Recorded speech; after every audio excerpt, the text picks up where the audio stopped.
Gone Girl film. This video compresses information gathered from Wikipedia in video format. Studies prove that reading while listening improves comprehension, increases speed as well as expands vocabulary and enhances fluency. Video sections. Abstract. Plot. Production. Music. Release. Reception. Potential sequel. External links. Give your feedback on the comments section. Support the channel by subscribing and liking the video. Thanks. Abstract. Gone Girl is a 2014 American psychological thriller film directed by David Fincher and with the screenplay by Gillian Flynn based on her 2012 novel of the same title. The film stars Ben Affleck, Rosamund Pike, Neil Patrick Harris, and Tyler Perry. Set in Missouri, the story begins as a mystery that follows the events surrounding Nick Dunn Affleck, who becomes the prime suspect in the sudden disappearance of his wife Amy Pike. The film had its world premiere on opening night of the 52nd New York Film Festival on September 26, 2014, before a nationwide theatrical release on October 3. The film was a critical and commercial success, grossing nearly $370 million on a budget of $61 million, becoming Fincher's highest-grossing film at the box office. Rosamund Pike's performance as Amy was particularly praised, and she received nominations for an Academy Award, BAFTA Award, Golden Globe Award, and Screen Actors Guild Award for Best Actress. Additional nominations included a Golden Globe Award for Best Director for Fincher and Golden Globe Award, BAFTA, and Critics' Choice Award nominations for Flynn's adapted screenplay, which won the Critics' Choice. Plot. On their 5th wedding anniversary, writing teacher Nick Dunn returns home to find his wife Amy missing. Her disappearance receives press coverage, as Amy was the inspiration for her parents' popular Amazing Amy children's books. Detective Rhonda Boney finds poorly concealed evidence of a struggle in the house. Suspicion mounts around Nick, whose apathy is interpreted by the media as characteristic of a sociopath and even sells out in his twin sister Margot. Flashbacks reveal how Amy and Nick first met. Amy later revealed to Nick that Amazing Amy was a perfected version, made up of the real Amy's failures. Their marriage disintegrated over time. Both lost their jobs in the recession and moved from New York City to Nick's hometown of North Carthage, Missouri. Nick became lazy and distant, and began cheating on Amy with Andy, one of his students, while Amy became increasingly resentful towards Nick for making her move with him to Missouri, having loved her life in New York City.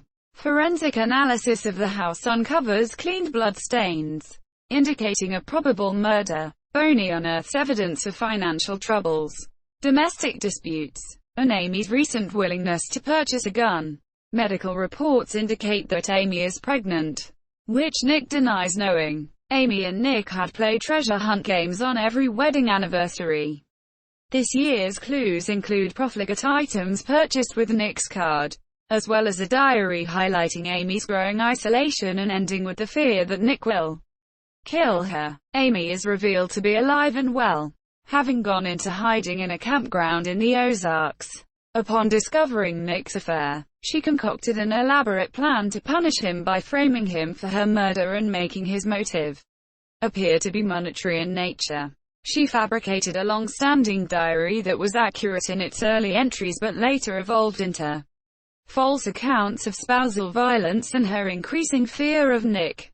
She befriended a pregnant neighbor, told her fake stories about Nick's temper, and stole her urine to fake pregnancy results, all while hiding the friendship from Nick. She planted corroborating evidence of Nick's guilt in the clue spots for the treasure hunt for the police to find. She also splattered her own blood across the kitchen, and cleaned it haphazardly. She anticipated that Nick would be convicted and executed for her murder, and contemplated committing suicide after his conviction. Nick deduces Amy's plan and convinces Margot of his innocence. He flies to New York and meets Tanner Bolt, a lawyer known for representing men accused of killing their wives. Nick also meets Amy's ex-boyfriend Tommy O'Hara, who says that Amy had falsely accused him of rape, planting evidence around his house and forcing him to register as a sex offender to avoid jail. Nick approaches another ex-boyfriend, the wealthy Desi Collins, against whom Amy previously filed a restraining order, but Desi turns him away, refusing to share any details. When Amy's campground neighbors rob her of her money, she calls Desi for help, convincing him that she fled from Nick's abuse. Desi agrees to hide her in his lake house. After Andy reveals their affair at a press conference, Nick appears on a talk show professing his innocence and apologizing for his failures as a husband, in the hope of luring Amy. The show airs shortly before the treasure hunt clues land Nick arrested for murder. However, his performance rekindles Amy's feelings for him and modifies her plans. She uses Desi's surveillance cameras to help make it appear that Desi kidnapped and raped her. She seduces Desi, murders him with a box cutter, and returns home covered in his blood, clearing Nick of suspicion. When Boney probes into the holes in her story, Amy chastises her as incompetent. The FBI sides with Amy, forcing Boney to back down. Amy tells Nick the truth and admits to Desi's murder, saying that the man she watched pleading for her return on TV is the man she wants him to become. Again, Nick shares this with Boney, Bolt, and Margot, but they have no evidence of her guilt. Nick intends to leave Amy, but she reveals she is pregnant, having inseminated herself with Nick's sperm stored at a fertility clinic. Nick reacts violently to Amy's insistence that they remain married, but feels responsible for the child. Despite Margot's objections, he reluctantly decides to stay with Amy. The happy couple announces on television that they are expecting a child. Production. Gone Girl is a film adaptation of Flynn's 2012 novel of the same name. One of the film's executive producers, Leslie Dixon, read the manuscript of the novel in 2011 and brought it to the attention of Reese Witherspoon in December of that year. Witherspoon and Dixon then collaborated with Bruna Papandreou to further develop the manuscript with Flynn's film agent, Shari Smiley. They met with film studios in early 2012. Following the release of the novel in June 2012, the 20th Century Fox studio optioned the book in a deal with Flynn, in which the author negotiated that she would be responsible for the first draft of the screenplay. By around October 2012, Flynn was engaged in the production of the first draft while she was also involved in their promotional tour for her novel. A first-time screenwriter at the time, Flynn later admitted, "I certainly felt it a lot of times, kind of finding my way through." Flynn submitted her first draft screenplay to the Fox studio in December 2012, before Fincher was selected as the director for the project. Fincher had already expressed interest in the project, and after he finished reading Flynn's first draft, a meeting was scheduled between the director and author within days. Typically, authors are removed from film adaptations following the first draft and an experienced screenwriter takes over, but on this occasion, Fincher agreed to work with Flynn for the entire project. Flynn later explained, quote, "He responded to the first draft and we have kind of similar sensibilities. We liked the same things about the book, and we wanted the same thing out of the movie." As further preparation, Flynn studied screenplay books and also met with Steve Kloves, who wrote the screenplays for the Harry Potter series. Fincher also provided guidance and advised the author, "We don't have the ability to gift the audience with the characters' thoughts, so tell me how they're behaving." During the production of the final screenplay, Fincher and Flynn engaged in an intensive back-and-forth working relationship. Flynn sent Fincher big swaths of writing, which he then reviewed, and Fincher would then discuss the swaths with Flynn by telephone. Eventually, some scenes were rewritten a dozen times, while other scenes were unaltered. Following the release of the film, Flynn spoke of an overwhelming adaptation process, in which she tackled a 500-page book with an intricate plot. She explained that her experience working for a magazine meant that she wasn't ever precious about cutting. As a consequence of the distillation process, most of the parental storylines were lost.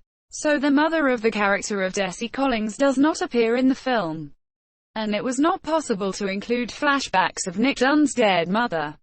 In terms of the film's ending, Flynn revealed that she experimented with a lot of iterations. One of the aspects that she was certain of was the presence of the media, which she described as the third player, alongside Nick and Amy. In Flynn's words, "Once we got to the ending, I wanted it to wrap up quickly. I didn't want 8 million more loop-de-loops. I had no problem tossing stuff out and trying to figure out the best way to get there."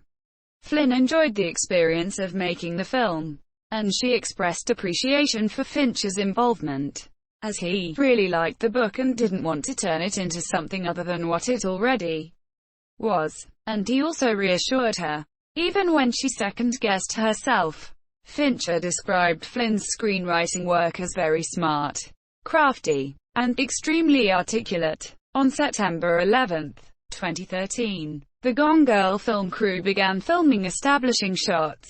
Principal photography began on September 15 in Cape Girardeau, Missouri, and was scheduled to last about 5 weeks. Some interior scenes were filmed in Los Angeles, with a door that could not be replicated being shipped there from Cape Girardeau. According to producer Ken Chaffin, Fincher took, on average, as many as 50 takes for each scene, while Flynn has said that, although Fincher is a visual director, he is meticulous about veracity. Fincher changed a scene in which Amy collects her own blood, as he thought it was unbelievable. Production was shut down for 4 days when Affleck, a Boston Red Sox fan, refused to wear a New York Yankees cap for a scene. Eventually, Fincher and Affleck reached a compromise and Affleck wore a New York Mets hat for the scene. Fincher later called Affleck extremely bright in regard to the manner in which he drew on his own experience with the media for the character of Nick Dunn. Fincher explained that Affleck has a great sense of humor and great wit about what this situation is and how frustrating it is. Fincher described the behavior of the media in the film as tragedy vampirism, but clarified that the New York Times and NPR are not in the flowerbeds of the Dunn house. Music. On January 21, 2014, Trent Reznor announced that he and Atticus Ross would provide the score, marking their third collaboration with Fincher, following The Social Network and The Girl with the Dragon Tattoo. Fincher was inspired by music he heard while at an appointment with a chiropractor and tasked Reznor with creating the musical equivalent of an insincere fade.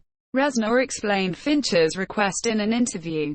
David was at the chiropractor and heard this music that was inauthentically trying to make him feel okay, and that became a perfect metaphor for this film. The challenge was, simply, what is the musical equivalent of the same sort of facade of comfort and a feeling of insincerity that music represented? To instill doubt, remind you that things aren't always what they seem to be. The overall score is a combination of soothing sounds with staccato electronic noises, resulting in an unnerving, anxiety-provoking quality. NPR writer Andy Beater concludes, Reznor and Ross relish being at their most beauteous, knowing that it'll make the brutal moments of Gone Girl all the more harrowing. Richard Butler of The Psychedelic Furs sang a cover version of the song She, which was used in the film's teaser trailer. The soundtrack album was released on the Columbia label on September 30, 2014. Release. Gone Girl opened the 52nd New York Film Festival, receiving high-profile press coverage and early positive reviews. It saw a nationwide release in North America in 3,014 theaters on October 3, 2014, coinciding with the North America release. Gone Girl released at 5,270 screens in 39 international markets like the United Kingdom and Germany.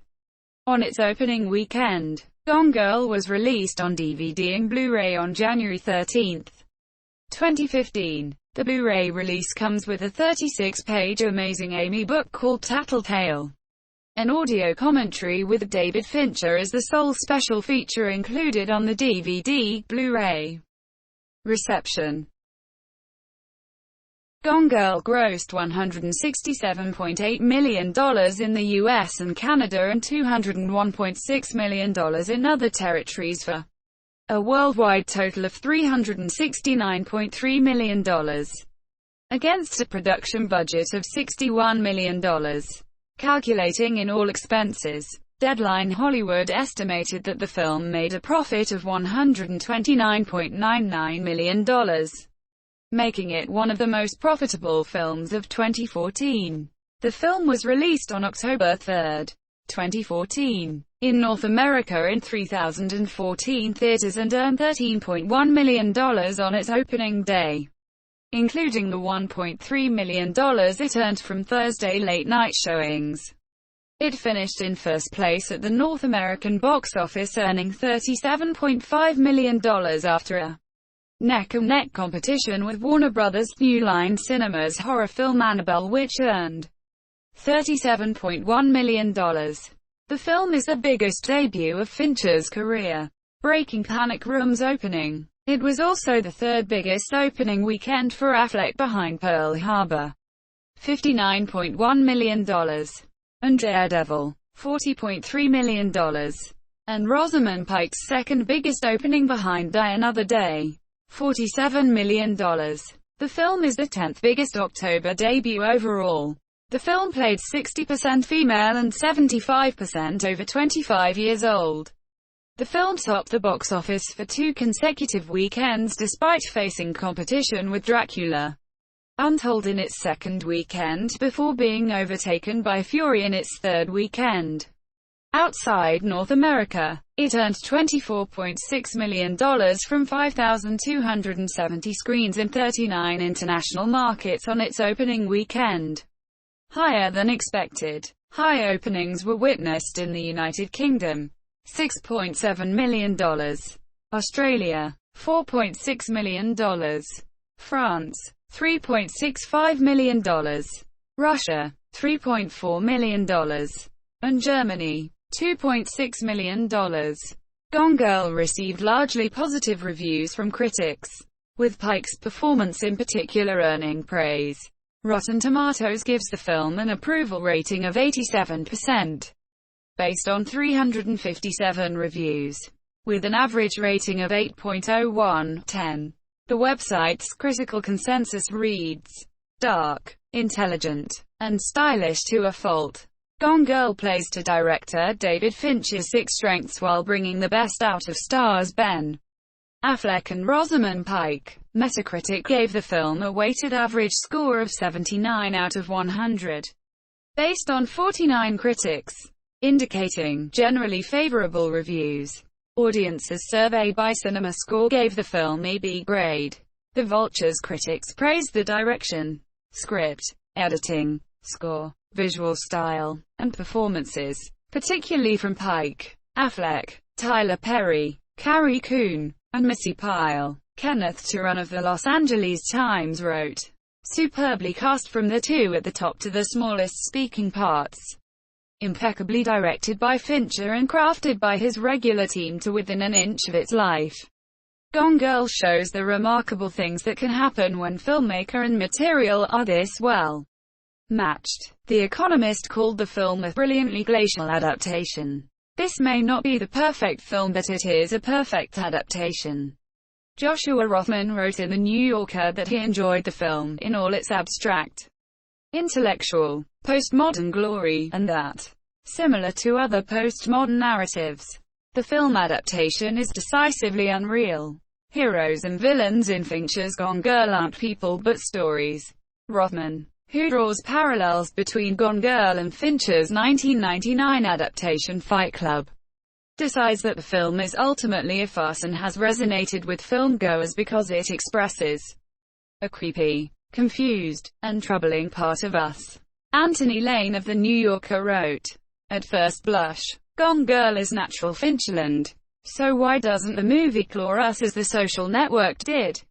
Who could have predicted that a film about murder, betrayal, and deception would be less exciting than a film about a website? Slant magazine's Ed Gonzalez awarded the film 2 out of 4 stars, concluding, Fincher and Flynn should have gone further and truly grappled with the real horror that, by giving his relationship with Amy another chance, Nick is indulging in one of the great myths of feminism, that it emasculates men, rather than undermine that noxiousness. Fincher enshrouds it in funereal brushstrokes that cast his Gone Girl as a fashionable tumbling into an abyss of willful denial. In response to some of the criticisms of the film, Flynn said this: "The whole point is that these are two people pretending to be other people. Better people. Versions of the dream guy and dream girl. But each one couldn't keep it up. So they destroy each other." The soundtrack was nominated for the 2015 Grammy Award for Best Score Soundtrack for Visual Media, and also for the 2014 Golden Globe Award for Best Original Score. Gone Girl was listed on many critics' top 10 lists.